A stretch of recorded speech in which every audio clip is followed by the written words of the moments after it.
porque a divisão de frações é feita multiplicando a primeira pelo inverso da segunda. Vamos começar com um exemplo. 2/5 divididos por 3/8. Para efetuar este cálculo, conserva-se a primeira fração, substitui-se a divisão por uma multiplicação e inverte-se a segunda fração.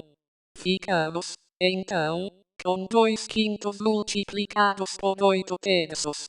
Observe que a partir de agora será efetuada uma multiplicação, que é equivalente à divisão anterior.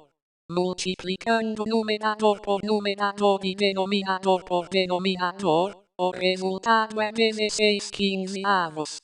Finalizando, o resultado da divisão de 2/5 por 3/8 é 16/15.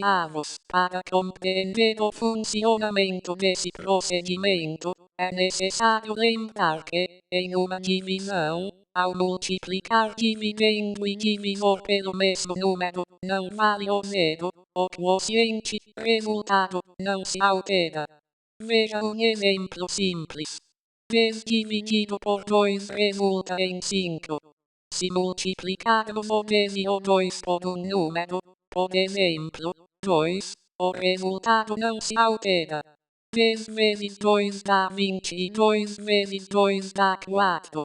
20 dividido por 4 dá 5, que é o mesmo resultado.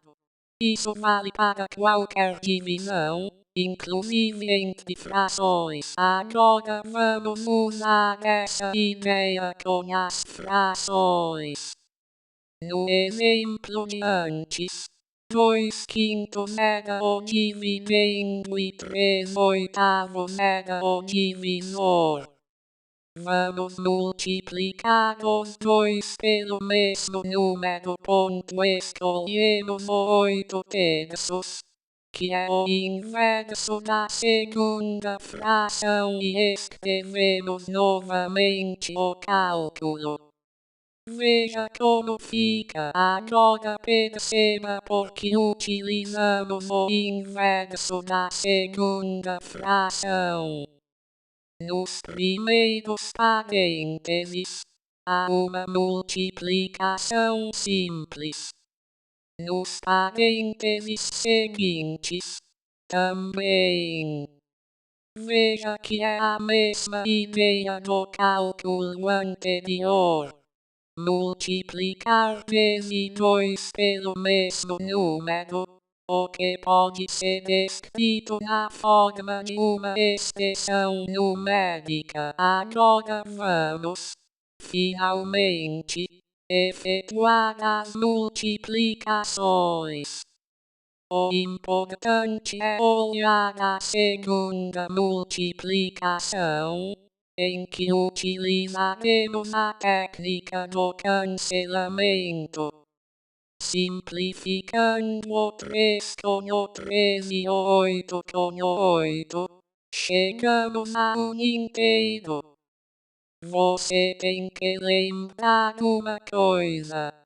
Dividir um número por um resulta nele mesmo.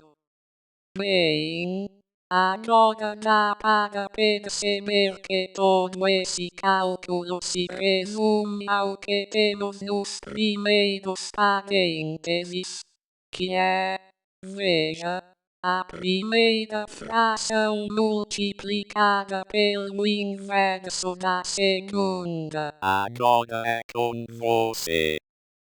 Efetue o cálculo abaixo depois, procure usar o mesmo procedimento para justificar o procedimento utilizado na divisão.